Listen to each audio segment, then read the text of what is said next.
Welcome to the Upshot, Ultra Disc Golf's podcast about the latest in the disc golf world.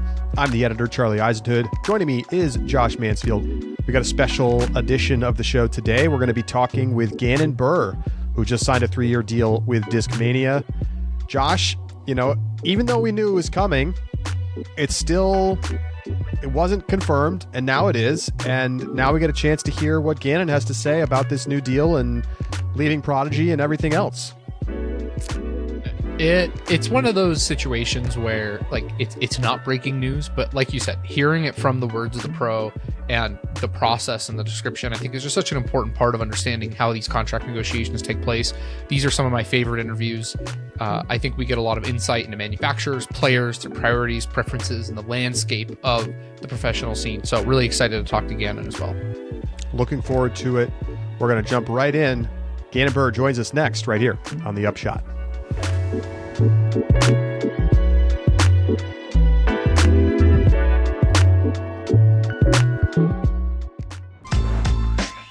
Pound's the best of the best. It's the quality, the craftsmanship, the vision for what a bag could be. Let's start from the beginning. I didn't choose Pound, I chose Levi. I trusted Levi to make the best bag possible. He's always trying to innovate. He wants it to be perfect. And I think he's the kind of guy that nothing's ever perfect. I trust the product. I trust the people behind the product. At this point, I don't think anyone's disputing that it's the best made bag.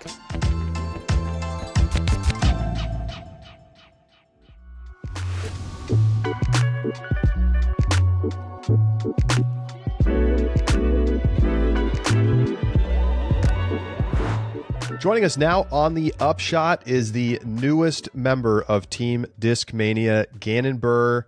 Welcome back to the program, Gannon, and congrats on the new deal. Yeah, thank you. I'm glad to be back. So, this is an interesting situation because you've been linked to Discmania for basically a year at this point with everything that happened last offseason.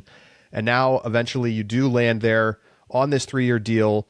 What can you tell us about what this last year has been like in terms of, sort of thinking you were going to be leaving Prodigy and then having the lawsuit, sticking it out with them, and now eventually landing at Discmania? Yeah, it was a little annoying at the beginning of the last year having to deal with everything, but I kind of didn't think too much about it after the first couple weeks because I just wanted to focus on playing. And then obviously had a really good, successful 2023 season. And then obviously we got closer to the end of the year and started talking to companies and stuff, getting offers. And, actually was fairly quickly was able to get a deal figured out for myself. And it feels really good to, I guess I can go to courses now and play with Discmania and, not have to hide anything, obviously. I mean, luckily we have snow, so I wasn't really able to play that much anyway. In Iowa, but it feels good to just look forward to the future and Team Discmania for the next 3 years.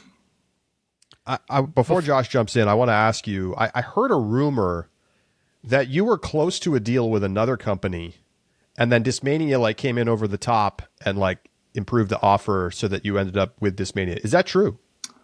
There were definitely 2 companies that it came down to, so it was a tough decision for me, but I think I definitely made the right decision. And like I said, I couldn't be more excited. I'm really just excited to throw some new plastic, and we're gonna have some pretty cool things coming soon. So be on the lookout. Kind of just with Discmania and my brand mixing, we're gonna have a lot of cool products coming out. Before we talk specifically about the Discmania deal, I did want to ask also one other question, kind of the process up to this point. Did Prodigy offer you a deal to stay? And if so, how competitive was it? So we were talking with Prodigy about, I definitely obviously wanted to give them a chance to see what they had to offer. And it was a little bit tricky. It's kind of an interesting situation. And so I gave them a lot of chances to, kind of give me an offer. I'd give them a couple weeks on top of, what I'd already said. I was like, hey, you guys, I need to have an offer by now. And then, they asked for a couple more weeks. I gave them a little bit more time to give me an offer. And it kind of just ended up being that they weren't really able to, on their end, I think, finalize stuff. And so I never actually got an official offer from Prodigy, but they were interested. I bet if I gave them some more time, maybe they would have had their offer finalized. But I was really looking to close up the deal pretty early in the off season. That way I could get started with my new discs. So who was the other company that you were considering? I don't know if I can say. I mean, I probably could, but like I just don't know if I should. I don't know. Fair enough. It might come out eventually. Got it.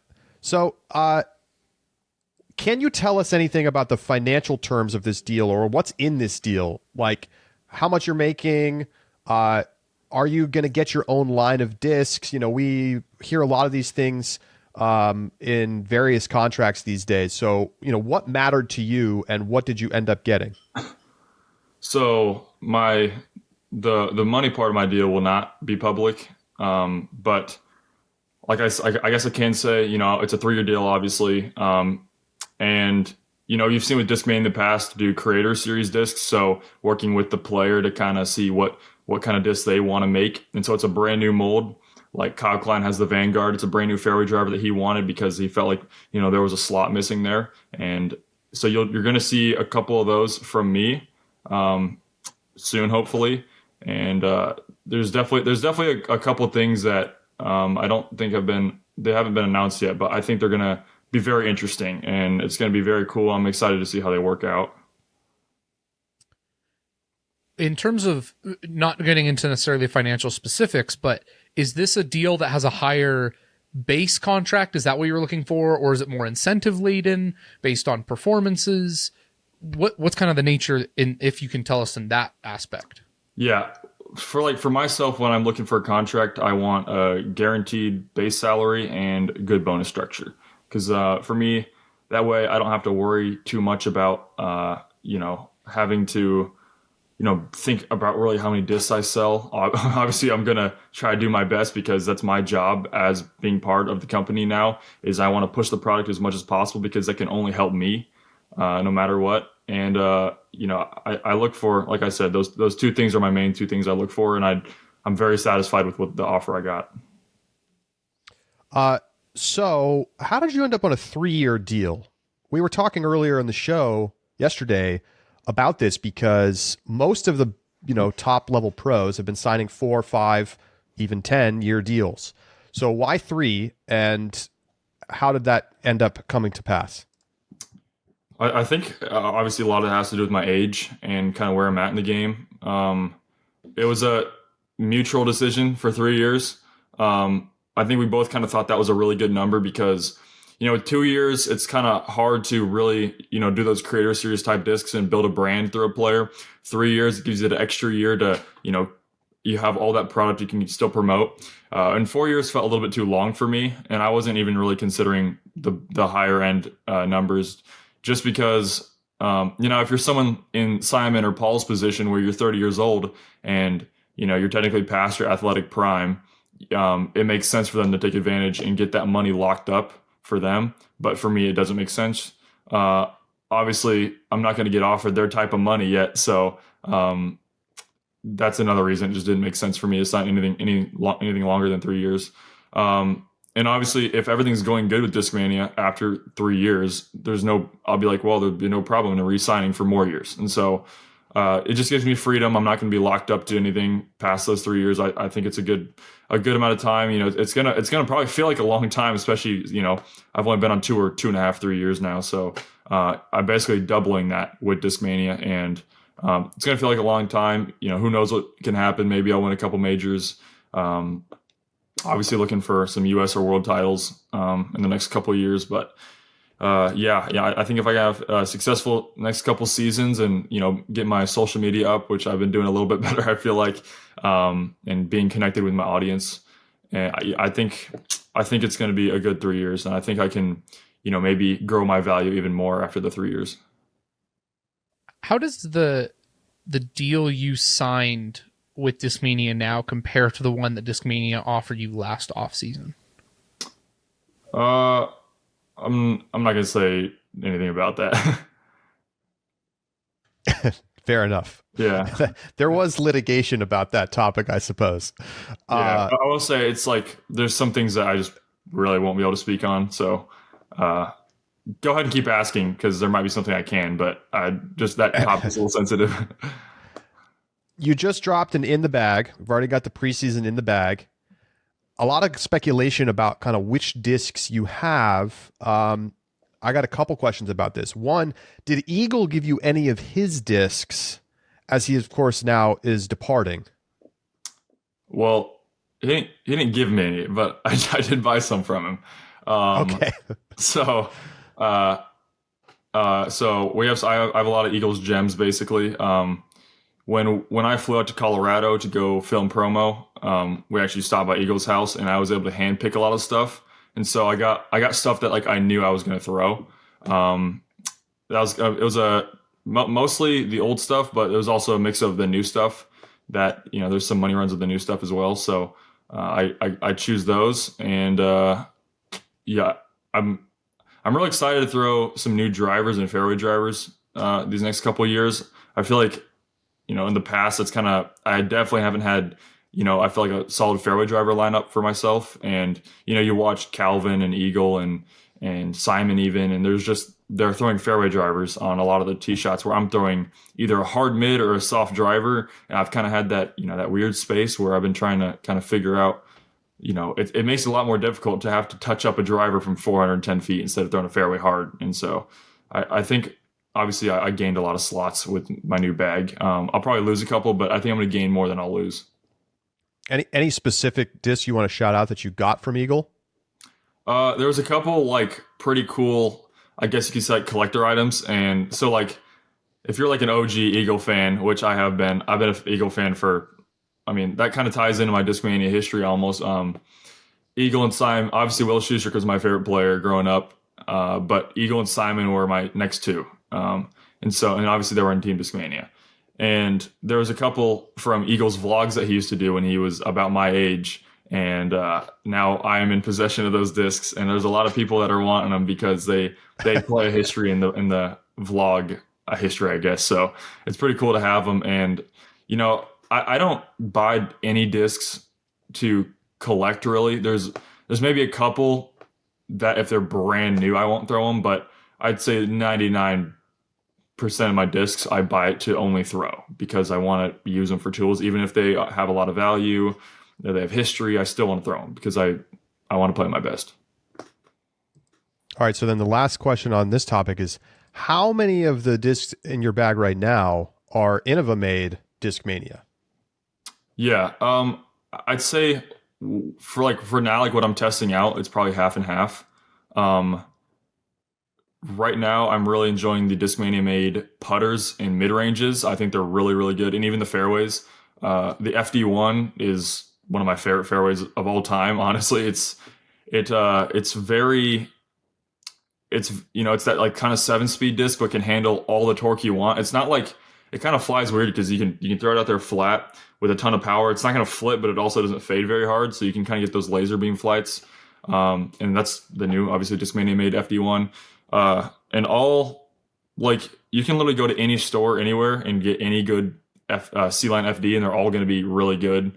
And so I've been enjoying those a lot. They also, with the mystery boxes, they've been mixing and matching the plastics from, they have the Evolution line and the Discmania line, obviously. And the plastics are different in those lines, but they've been mixing them.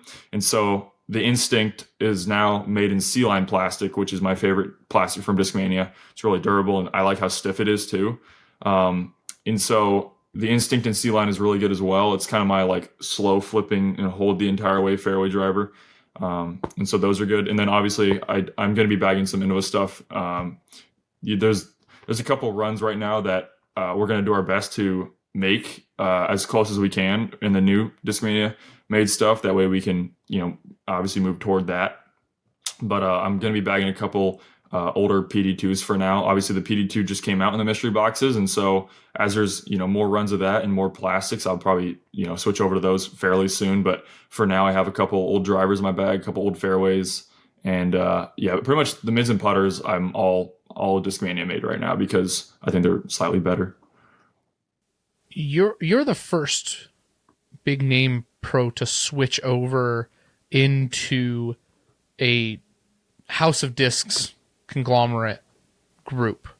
Was there anything different about, for example, the contract process, who was involved, what those contracts look like, that you noticed that were different than other companies or other manufacturers as you were going through this process? I guess I'm not too sure. I know like House of Discs, like they obviously work as a bigger like organization in a way, and so they probably talk back and forth with each other, and then there's obviously multiple people in the House of Discs that are higher ups, and so I'm assuming they talk back and forth kind of about just like maybe where the money wants to go or stuff like that. I mean, I don't really know too much about it. I don't think I saw a difference. Maybe even slightly maybe more professional about it, because I think they had more ears to talk about and have more minds in the process. So I mean, to me, it was a very smooth process. Discmania was like incredibly easy to work with. I mean, I can call them anytime, text them anytime, and they'll get back within 30 minutes, no matter what. Probably maybe even 12 seconds. So they've been really easy to work with, and that's how it was a Prodigy too, right? For you. I'm not going to speak on that. You did say to keep asking. No, I want one quick follow up. Who have you been working with primarily at Discmania? So Austin Montgomery. He's, I guess I don't actually know the official like what his official role is, but I'd say like team manager. He's kind of like the middleman.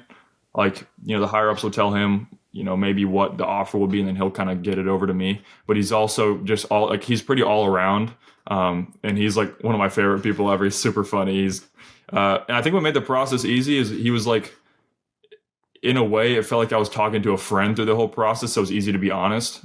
He's just been so cool to work with the entire time. Obviously it's Colt Montgomery's brother, and I know Colton pretty well as well. So it's a good family there. And, so I'd probably call him up right now and he'd answer. And if I had a question, he'd be able to get it to me. And it's been easy because he's very close to the higher ups at Discmania. And they respond quickly. And so if I have a question about something super specific, like, hey, can we make blah, blah, blah run of disc with this type of plastic? And maybe it's something they've never done before, but he can get back to me like right away, like, hey, it is possible or it's not possible. And, oh yeah, we can modify that to make the run a little bit better. And so it's just been so amazing to like kind of, in the soon future have kind of my thoughts and then be represented in the disc that will be released. Did you use an agent for contract negotiations, or did you handle it yourself? No, I handled it myself. For me, like financially, I don't think it makes that much sense. I was kind of in a position where, I was given an offer really early from a company that actually made it really easy to kind of negotiate back and forth, because it was the me asking for stuff wasn't as like cutthroat. I wasn't, super like harsh about it, I guess. I don't know really how to explain it, but I had an offer and I basically would go back and forth with the companies, and I had a few companies that were obviously fighting for me. And so it made it pretty easy to be like, hey, this is just straight up, this is what they offered me. Now, obviously the money is very important. It obviously is the most important part, but if the money was close to me, Discmania was, at the top of my list. And so, but luckily, it ended up being a pretty easy decision, but it was a tough decision throughout the process. But yeah, the companies would go back and forth and, throw out their different offers. And that way I didn't have to ask for too much. But once I had finally settled on Discmania, then it was kind of easy to just be like, hey, I definitely, to finish out this deal, I'm going to have this. And, it was really easy because it was mutual. We each got something we wanted, and I think we're both happy. So, Charlie, if I got one more, sorry, I want to follow up on this line. Did you hire an attorney to review it independent for you personally? Yeah, I did have an attorney review my contract to make sure it's what I wanted. So I'm curious if you've thought much about this, but it's interesting. You talked about coming up as a player and seeing Simon and Eagle at Discmania, and they really have been the faces of that brand for so many years. And now you join Discmania at a time when they are both gone. Is that weird at all for you? I don't know. It was like, it definitely would have been really fun to be on the team with them because they kind of built the whole entire brand. But at the same time, it's kind of like turning over a new leaf or passing the torch to, our kind of younger generation. I mean, the Discmania team is extremely young right now. And I think, and a lot of my friends are on the team. And so I think it's going to be easy to kind of bounce off of each other, make videos and really promote the new brand. Obviously Kyle's only 20 or 21. And we both obviously have a major now, US championship. And, I think that we're going to have a pretty successful 3 years. I'm looking forward to it. I think it's kind of cool. It kind of feels like, it feels like I have more of like a friend group at Discmania right now. Everyone's, not in terms of on the tour, definitely on the younger side. And I think we have a lot of longevity, and if we take care of our bodies and promote the plastic really well, it'll work out. Yeah. And I'm curious if you've thought about or talked to Discmania about how the marketing might shift. It's not like Crush Boys anymore. I guess they could stick with that if they wanted to, but Cool Boys. So have you thought about how you want to position, yourself inside of this brand, that where you go in as, whether you want to say number 1 or 1A alongside Kyle, as kind of the top player at the company? Yeah, I guess I haven't really thought of a branding idea yet. All I know is, we're gonna we're gonna bounce off each other. I mean, if he has a signature disc come out, I'm gonna promote it. If I have one come out, he's gonna promote mine. It's just gonna be kind of a never-ending cross promotion through the brand, and so that way there's just eyes on the plastic. And I think in turn that's what's gonna really build the brand. I mean, obviously Simon and Eagle did that with each other, and that worked out very well. So that's the goal. All right. Well, hey, Gannon, thank you so much. When can we expect to see like an actual Gannon disc of some kind? Not like a mini stamp, like either a tour series type disc or one of the new molds. I actually don't have an answer for that. It's going to be definitely, hopefully in the next couple months, I'd say.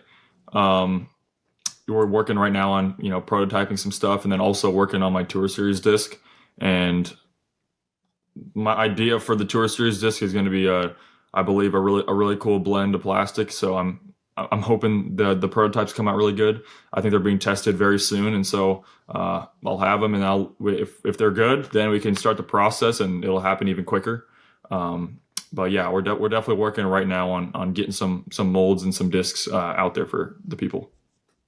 I have 2 other things. Did you get a chance to did people like DM you when you were doing all of your various trolling about, getting to some field work in and you got an Innova disc very clearly in the picture, or posting on the MVP page? Do you feel like you tricked anybody? I tricked some people. I don't know if it was that many, but I tricked some people. Those are fun to do. It was a kind of a fun, free. I knew, I'm not going to have this for 3 more years, so it was fun to kind of have that free time in those, 2 weeks. About 2 weeks I had, for that one. I called my dog over. Well, my dog, she usually watches me play disc golf anyway in my backyard, and so I was like, "Hey, come over to the window," and she went over to the window, and I had to use her as an excuse because I was like, the video was like, "Oh, my dog's watching me play disc golf," and then I had to like prop up the Innova disc, and then I had the MVP basket I was putting on, and so it was all intentional and very, very planned out. I knew it wasn't going to be like, it probably wouldn't trick many. It's not going to really trick anybody, but it at least got people talking about my name, which I think was important because it made the announcement a little bit bigger. I feel like even if it was maybe obvious, or people had already thought I was going to be going to Discmania, at least it got more eyes on it to be like, once it finally happened, it was like, oh, that's cool. And we got, right now the views on YouTube have been amazing. I think we already have 60 50,000 on both my in the bag and the announcement video, which is on the higher end for disc golf for sure. And then I'm on Instagram, both of my announcement posts through my collab with Discmania and my posts have over 10,000 likes, which is on the very high end for disc golf. And so it's been cool to see the support. I mean, right now the community has been amazing. They've been, I've had so many people reach out to me like, hey, can I send you some discs? And yes, I'll be trying some more stuff out. The one frustrating part is there's a lot of good discs and there's not enough room in my bag. So, and obviously just signed my new Squatch deal, so I'm excited for that. I'll have a new signature bag out soon. And, it's tough because I only like to bag, 18 to 20 discs, not even that. That's kind of a lot for me. I more like to change the angle of the disc and just rely on my skills rather than having to trust a disc as much. We'll find a really trustworthy disc and then, trust myself as well. And so it's been tough when I have so many good options. I mean, right now for fairway drivers is definitely the toughest part because you have your overstable PDs, or you could bag a straight FD3, or you could bag a beefy FD3, or a stable FD, or a flippy FD. And because the discs are also different speeds, you can have a PD that's really beat up that flies like an FD, but it goes away further. And so I've had a really hard time dialing in the fairway drivers because there's so many good options. Yeah, I was going to ask, how much have you been able to throw so far? And, how do you feel about the new discs in your bag compared to what you were throwing the last couple seasons? Yeah, I think I found a way to, because obviously I like the way the disc flew in my bag last year. I was confident with what I was playing with. Obviously I had a lot of the old stuff and it was kind of hard to find sometimes, but I guess I'm just saying that the flights of the discs I've been able to find at Discmania as well, and also add a few slots. I think the one slot I am maybe missing is the A2 slot, which I have an MD5 now, which in a way opens up a new slot I didn't have, but while losing one. So it's a give or take no matter what. Now I'm going to try to find the most overstable run at MD5 I can, but the MD5 pushes a little bit straighter. And so I've always kind of wanted to throw those like laser beam forehand shots that I've been seeing like Aaron Gossage throw, and like Ricky Wysocki throws, you just laser beam kind of putter, approach disc shots. And I haven't really had that because the A2 was too overstable, and now I kind of do. And so I'm looking forward to throwing the MD5 because it's going to have a little bit more glide, a little more push forward while still being really overstable. And it's the small diameter I look for in approach disc. But yeah. All right, last thing, predictions for the 2024 season. I just want to beat Isaac. Can't stand listening to that guy. I can't do it. I want to definitely have a Calvin type season. Well, I want to win more, but I want to have, the consistency of Calvin. Last year I showed I was really good at closing when I had a chance to win the tournament. I think I won 3 of the 5 tournaments I was on the lead card or something like that. Elite Series level. And obviously I had my 2 Silver Series. But I just want to always stay in the mix. I want to find a way to make sure my game feels good every single weekend, which it's not going to happen, but there's things you can do to where your bad weekends are still good weekends. And Calvin did a really good job of that, just keeping his head in the game. But, I want to get my form was really weird last year. I think I had like maybe 3 weekends where I felt like myself. Other than that, I had to like really think, where is my arm when I'm throwing or stuff like that. And so, I don't know. I'm not sure what it was. Maybe I did put on like 25 pounds last off season compared to 2022. And so that could have been a definitely a timing issue thing. And so I was having trouble just, having it feel like my form. And then you have those times where I get jealous of seeing Isaac throw those just deadly accurate putter shots, Calvin's low laser beams, Nick Loss's hyzer flips, but it's really tough to throw all those kind of shots with my form. But then I'm one of the best flex throwers out there, which they can't do. And so it's like I'm trying to find a way to get a form where I can work with everything, because certain forms just don't work well for certain shots. It's just mechanically, it's not how it works. And so I'm trying to find a way to kind of beat that system, and then also find, obviously a consistent putt and a consistent forehand. I want to put some distance on my forehand this offseason, which maybe I have a little bit, and maybe a little bit of backhand distance, but I've been playing pretty solid the off season. Obviously, I went to Florida for like 3 weeks to go see my dad. He lives in Sarasota, and so it was warm. I got to play a little bit. But right now in Iowa, we have 2 feet of snow. Kind of depends because the wind's been blowing. Some places are like 4 or 5 feet deep. Right outside my driveway, there's an 8-10 foot pile. Wow. And we hit negative 45 wind chill a couple days ago. And so I went outside to hard to practice. picture. Yeah, I went outside to take that picture of me laying in the discs, and I didn't have gloves on for the first take. We actually had to do 2 takes. It was not fun. And I was literally outside for 2 minutes, and I don't know if my fingers have ever felt not just cold, but like I feel like they're not even on my hand anymore. Like they feel like icicles, like chilled to the bone. And I was like, I don't even know how this is possible to live in because I just came from Florida and it was nice and warm. I'll probably do a little more off-season in Florida next year because it's way warmer down there and I can actually practice. Yeah. It is very I've cold right now in the U.S. I have one question, given what just some of the things you mentioned. Who did you vote for Player of the Year, Isaac or Calvin? I thought you were going to say the Caucasus, but continue. Oh. No. To me, it was a no-brainer. To me, it was definitely Calvin. It's definitely it's a different thing. I'd much rather have Isaac seasons. Way much rather have Isaac season, but Calvin was the Player of the Year overall. Isaac missed cash like 3 times. You can't do that and be the Player of the Year. I mean, unless you win.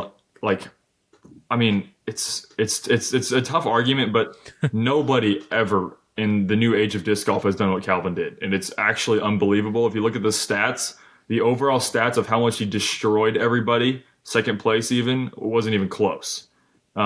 And if you're going Player of the Year, I'm looking at the entire year, the consistency, which is like, it's literally impossible. I don't know how he did it. So, and yet you'd rather have Isaac season because you want those majors. Yep. I would much rather have majors. I'd much rather have paradox. majors and have a good, consistent season. But Player of the Year, I think Calvin deserved it because we've never seen that before. Like, really, any good player can win a major. And like, you look at any of the top 10 guys, if they have a solid weekend, they're going to win a major. It kind of just depends on what weekends you play good on. Isaac happened to play really good on 2 major weekends. And he had a couple good finishes other than that, but I was kind of the same way, but I didn't play good on the major weekends. I played okay at the majors, but nothing too good. I definitely, that's like my goals for 2024 is to get, I don't even care how many I win. I just want 1 major. I don't even care. Like, obviously I want to win every single tournament I go to, but if I can finish the year with a major, I'll feel successful. All right, we're going to hit you with an over-under before you leave. Over-under, your base contract guaranteed salary per year is $350,000. Thought we maybe get one there, Josh. At least a little bit of a ballpark. Nice try, Charlie. Not happening. All right. Well, thank you very much, Gannon. Good luck with the new discs, and looking forward to seeing you out there for the 2024 season. Sweet. Thanks. Gannon Buhr with us here on the Upshot. We'll be right back.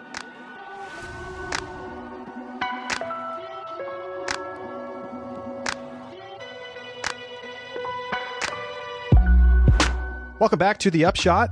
Thanks again to Gannon for jumping on with us in the onslaught of interviews that everybody has to go through whenever they win a tournament or sign a major contract. I thought, clearly Gannon was not going to be willing to talk about many of the details here. We got a little bit of knowledge about like what's forthcoming on the disc front. Mm-hmm.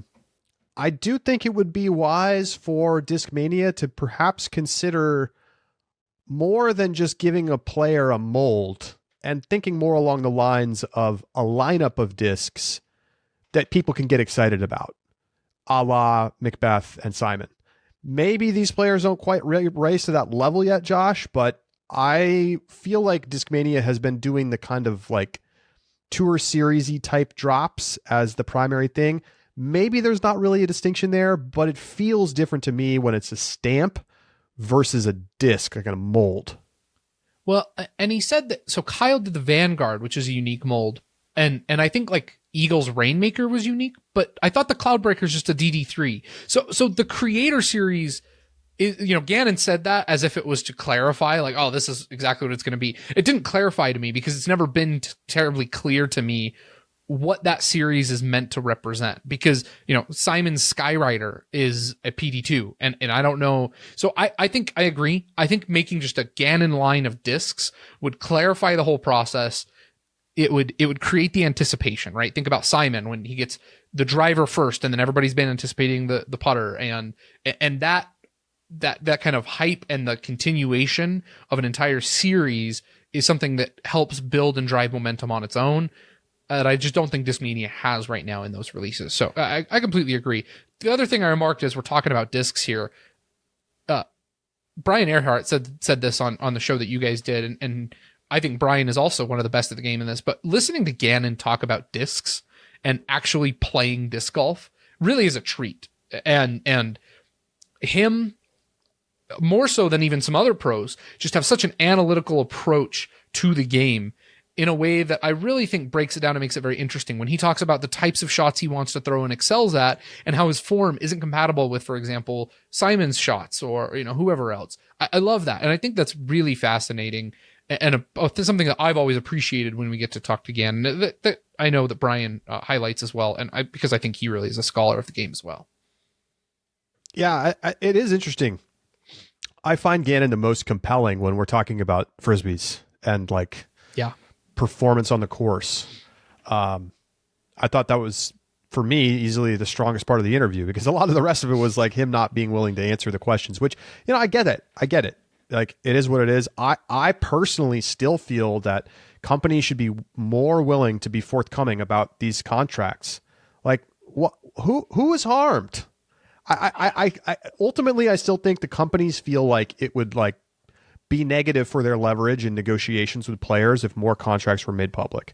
That's my only theory as to why more of this is not, even if it's not directly disclosed by the manufacturer, that it's not leaked in some way.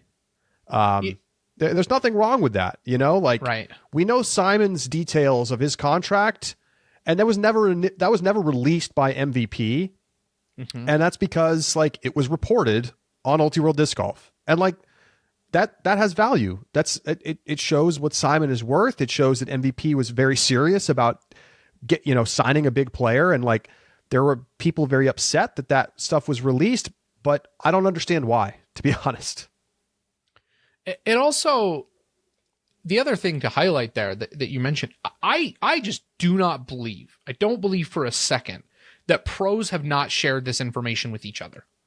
That Gannon and Isaac do not know what each other were making at Prodigy, and that Isaac doesn't now know what Gannon's making at Discmania, or will at least ask throughout the season. Of course they talk about it. Of course they talk about it. So this idea that, oh, well, there's no leverage, like you if you keep it hidden so they don't know, like this is a lie that you tell yourself to try and hope that you don't have to deal with it. I don't know. I agree with you. I think it's weird. I think it'd be better for the sport if these contract details were public.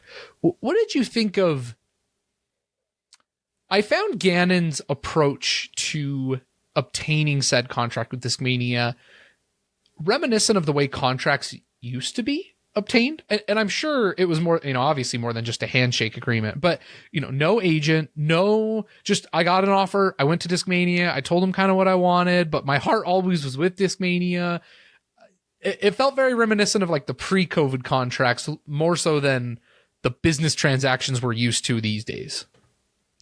I am very curious about what's going to go on with the agent side of the marketplace. This is not the NFL. We are not, for the most part, dealing in multi-million-dollar contracts. Yeah. And I think some agents are annoying or abrasive to the manufacturers. And perhaps that's just because they are trying to get more money from the manufacturers. But it also has to do with, comportment and everything else. And they're maybe seen as outsiders, or that they're like leeching off of players. I think Gannon used to have an agent and now doesn't anymore. Yeah. I just don't know if we're still quite there. Okay. You know, like look at like Macbeth doesn't have an agent anymore inside of disc golf. Mm-hmm.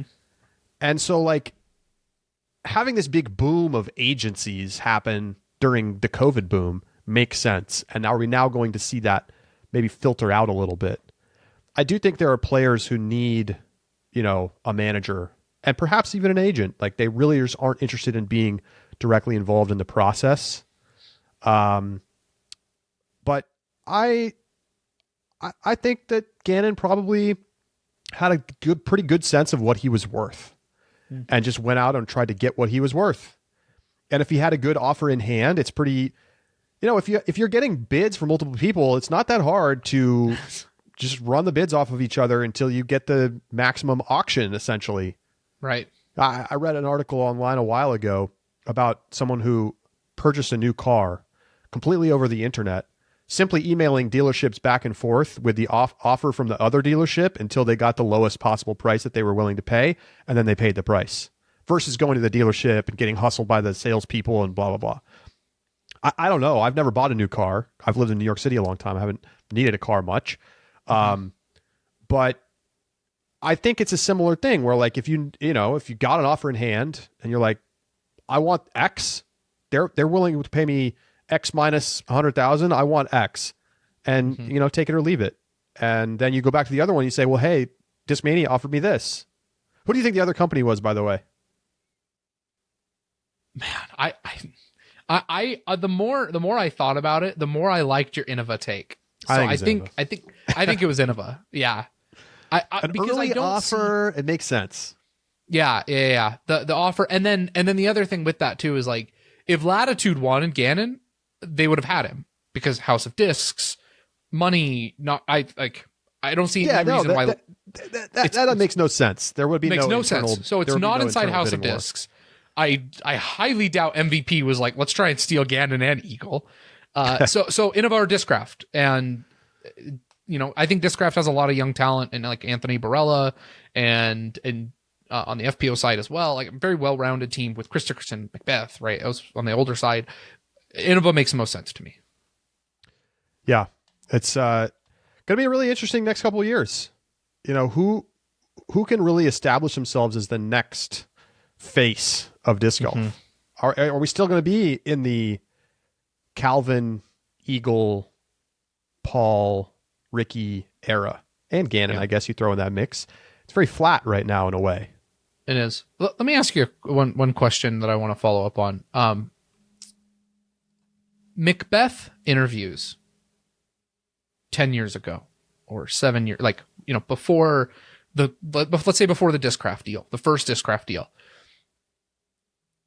Was he like the Macbeth we know today? Because he's a level, and I just don't remember, but he's a level of business savvy and the way that he talks about disc golf as his profession that very much mirrors professional athletes in other sports. And it feels like Macbeth punches above his weight class when it comes to his media savvy. When I look at other pros around him, right? Gannon obviously significantly younger, but just doesn't talk about it in the same way that Macbeth does. Ricky doesn't talk about it in the same way Macbeth does. I really feel like Macbeth is unique and different. Is that just because of his time in the sport, or has he always been like that? So I actually just took a look back through some of the archives on Ultiworld Disc Golf to get a feel for like what were some of the stories that were going on around Macbeth back in the day. Now, you know, this is like dating back to 2015, 2016. So before he signed the Discraft deal. And I get the feeling that, you know, maybe really early stage Macbeth was probably just like any other up-and-comer hungry kid who wanted to play elite disc golf. But I think he pretty quickly started to assess that he was pretty important. And, you know, when he has the huge year with all the major wins and he's just dominating the sport, like he would throw his weight around a little bit. Like the PDGA would do something that he didn't like, and he would come out and publicly say that he was against it and like put a lot of public pressure on the PDGA at a time when the whole sport was a lot smaller. And he signed that Adidas contract before the Discraft move and then refused to re-up when they wouldn't pay him. So like that whole like Adidas maybe, you know, outdoor dipping their toe into disc golf, and that was led by Macbeth. And then when they weren't willing to pay him enough, he he bounced. And he also started Foundation Disc Golf before the Discraft deal, or right around the same time, maybe. Now, obviously, he's sort of divested from that, but I think that he has had that kind of entrepreneurial focus, I guess, since I've known him anyway. Mm-hmm. I guess the point I wanted to make is when you say, we're still got a lot of people vying for who's going to be the face of the sport. Macbeth was the face of the sport, not only because he was immensely talented and dominant, right? And that obviously is going to be a requirement of anybody who is going to be the face of disc golf, right?